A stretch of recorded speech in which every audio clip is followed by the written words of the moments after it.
Everyone loved her until she stopped saving them. The daycare parking lot was almost empty. Ava Mitchell looked at the clock on her dashboard.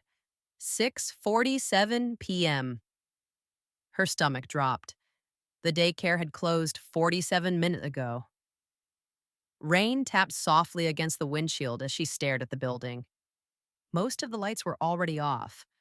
Only one classroom remained illuminated. And sitting alone by the window was her 4-year-old daughter, Lily, waiting. Ava jumped out of the car. Her shoes splashed through puddles as she ran toward the entrance. The teacher was standing by the door. She wasn't angry. For some reason, that made everything worse. Long day? The teacher asked gently.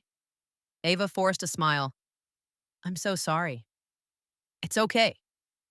There were those words again. It's okay. Ava heard them every day. More importantly, she said them every day. Too often. Inside, Lily grabbed her backpack and ran into her mother's arms. Ava expected disappointment, expected tears, expected questions. Instead, Lily hugged her tightly. Hi, Mommy. That hurt even more. On the drive home, neither of them spoke much. The rain continued falling. Traffic crawled through the evening streets. Then suddenly, Lily broke the silence. Mommy? Yeah? Why do you always help everyone? Ava smiled faintly. Because helping people is a good thing. I know. Lily nodded. Then she looked out the window again. But why do you help everyone except yourself? Ava didn't answer. Because she didn't have one. The truth was that she couldn't remember when she had started putting everyone else's needs ahead of her own. Maybe it happened after the divorce. Maybe before. Maybe it happened so slowly she never noticed. Like a shoreline disappearing one wave at a time. At 25 years old, Ava was exhausted. Not the kind of tired sleep could fix. The deeper kind. The kind that settles into your bones. She worked full-time at a veterinary clinic. Raised Lily alone. Paid every bill alone. Handled every emergency alone. And somehow still found herself solving everyone else's problems too. The strange thing was that nobody forced her. People asked. Ava agreed. That was how it always worked. 3 days earlier, she had stopped at a coffee shop before work. The morning rush was in full swing. People bumped into one another, carrying phones, bags, and oversized coffees. A businessman hurried past her, carrying 2 drinks. Someone called his name. He turned suddenly. One of the cups slipped from his hand. Hot coffee splashed all over Ava's sweater. The man looked horrified. Before he could say anything, Ava smiled awkwardly. Oh, I'm sorry. The man blinked. What? She looked down at the stain spreading across her clothes. I'm sorry. Now he looked genuinely confused. I spilled coffee on you. Ava laughed nervously. It's okay. The man apologized 3 times. Ava apologized 4. By the time she reached her car, her sweater was soaked. And somehow she still felt guilty. That was her life. Someone else created the problem. Ava apologized. Someone disappointed her. Ava understood. Someone crossed a boundary. Ava moved the boundary again and again and again. A week before that, a waitress had brought her the wrong meal. Ava hated seafood. The plate in front of her was covered in shrimp. The waitress looked exhausted, so Ava smiled and ate it anyway. Not because she wanted to, because she didn't want the waitress to feel bad. A month earlier, someone had cut in front of her at the grocery store. She said nothing. A coworker took credit for one of her ideas. She said nothing. A friend forgot her birthday. She said nothing. That birthday had been especially painful. Not because nobody remembered. A few people sent text messages. The painful part was how the day ended. Ava had taken the afternoon off. She imagined a quiet evening with Lily. Maybe a movie. Maybe a cake. maybe a few hours that actually belonged to her. Then her friend Sarah called, crying, another fight with her boyfriend. Ava spent 4 hours listening. By the time she got home, Lily was asleep on the couch. The small birthday cake Ava had bought herself still sat unopened on the kitchen counter. The candles remained in the box. Nobody sang. Nobody celebrated. The next morning, she threw half the cake away and told herself it didn't matter. But it did, more than she wanted to admit. Months passed like that, one favor at a time, one sacrifice at a time, one disappointment at a time. Her younger brother only called when he needed money. Her ex-husband changed plans whenever it suited him. Coworkers constantly asked her to cover shifts. Neighbors needed rides, friends needed advice. Everyone needed something. And Ava kept saying yes, because every time she considered saying no, a voice inside her whispered, "What if they get upset? What if they stop liking you? What if they leave?" The worst part was that she never asked herself a different question. What if I matter too? Late at night, after Lily was asleep, Ava sometimes sat alone at the kitchen table. The apartment was quiet. The dishes were done. The bills were waiting. And for a few minutes, there was nothing left to do.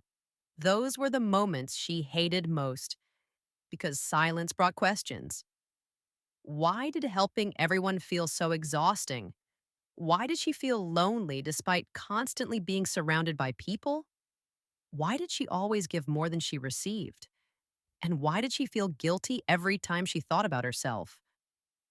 One evening, she opened an old storage box hidden in the back of her closet. Inside were paintings, dozens of them.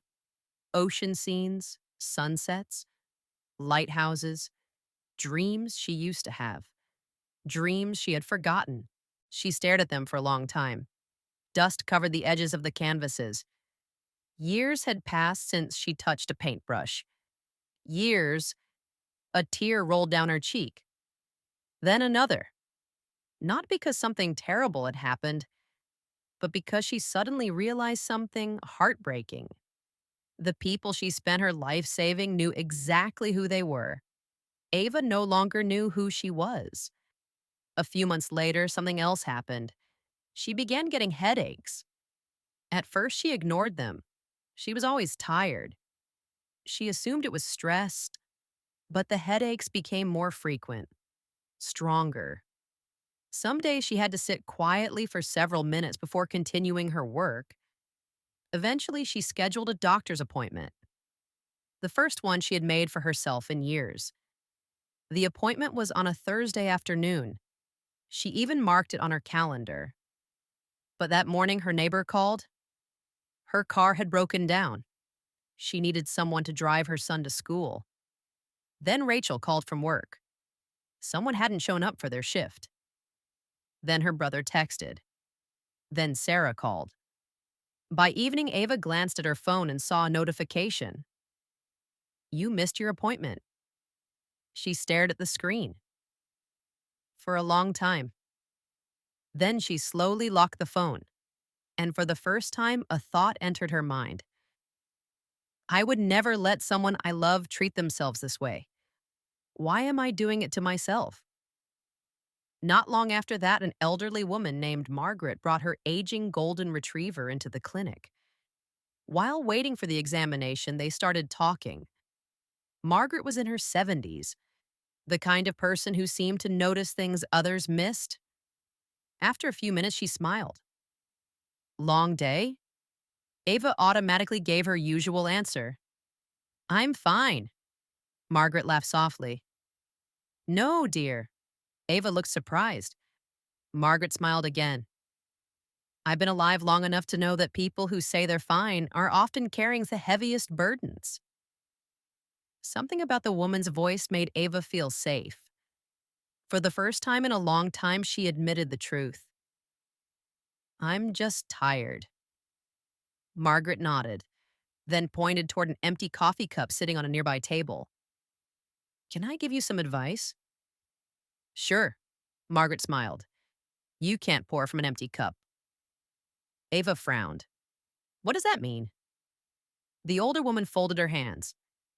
It means if you spend your life giving away your energy, your love, your time, and your strength without ever replacing them, eventually there will be nothing left to give. Ava looked down. Margaret continued. People often think taking care of themselves is selfish. She shook her head. It isn't selfish. It's responsibility. Those words stayed with Ava long after Margaret left. Because for once, someone wasn't asking her for help. Someone was trying to help her. The first real no happened on a Monday.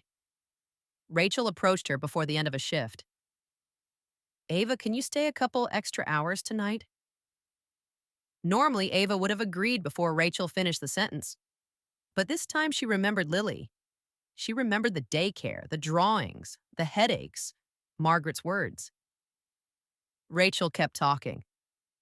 I've got a date tonight. Ava felt her heart pounding. Her palms became sweaty. It was ridiculous. She was terrified of saying one simple word. No. Silence. Rachel blinked. What? I can't stay tonight. For a moment, Rachel looked annoyed. Then she shrugged. Fine. And walked away. That was it. No disaster. No explosion. The world didn't end. Yet Ava spent the rest of the day feeling guilty.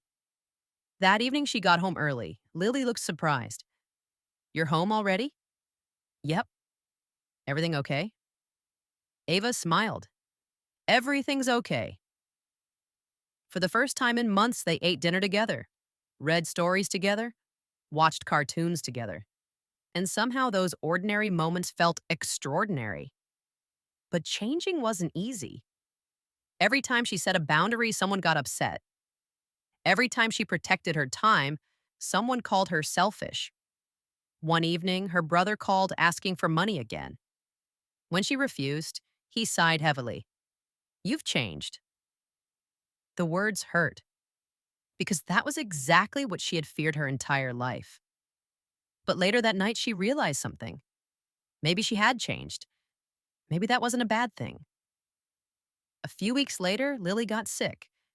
Nothing serious, just a fever. But she needed her mother home.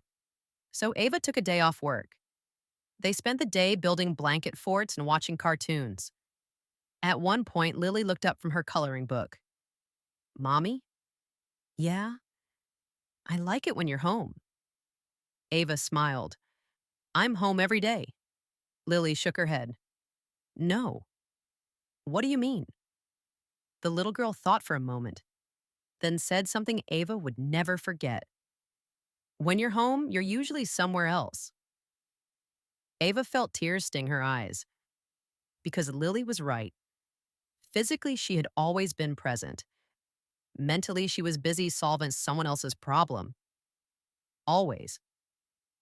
Months later came the moment that changed everything. It happened on a Saturday evening. Ava and Lily were painting together at the kitchen table. The apartment smelled faintly of paint and spaghetti. Lily was laughing. Ava hadn't heard that laugh nearly enough. Then her phone rang. Sarah. Ava knew immediately what this was. Another crisis. Another emergency. Another evening about to become someone else's. She answered. Sarah was crying. Her boyfriend had left. Everything was falling apart. She needed Ava. Immediately. Can you come over? Ava looked at Lily. The little girl was painting a lighthouse. Waiting for her mother to keep painting, too. Sarah. What? I can't come tonight. Silence. What do you mean? I can't. Why? Ava took a deep breath. Because for the first time in years, she was about to tell the truth. Because tonight I'm spending time with my daughter. Sarah sounded shocked. Seriously? I'm sorry. You've changed. There were those words again. Ava closed her eyes. Then she said the sentence that had taken years to learn. No, Sarah, I still care. For the first time in a long time, I care about myself, too. The line went quiet. A few seconds later, Sarah hung up. For a long time, Ava stared at the phone. Then she put it down and returned to the painting. A year passed. Life wasn't perfect. Bills still existed. Work was still stressful. Problems still appeared. But something had changed. Ava no longer carried everyone's life on her shoulders, only her own, and that was enough. One afternoon, she finally rented a tiny studio near the ocean. Nothing fancy, just a small room with large windows and walls covered in paintings. Her paintings, dreams she thought she had lost forever. On a warm Saturday evening, she sat with Lily on the beach watching the sun disappear behind the horizon. The waves rolled in softly. The wind carried the smell of salt water. Then her phone rang. Sarah. Again. Ava looked at the screen. Years earlier, she would have answered immediately, dropped everything, run to save the day. Instead, she looked at Lily. The little girl was laughing as she chased the waves. Happy, present, here. Ava smiled, silenced the phone, and slipped it into her pocket. Then she stood up and walked toward her daughter.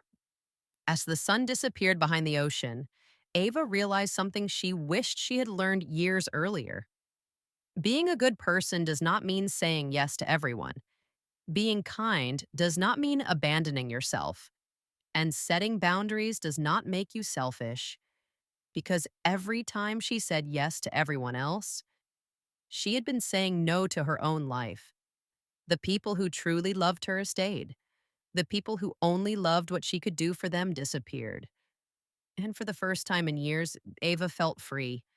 Sometimes the person you need to save first is yourself.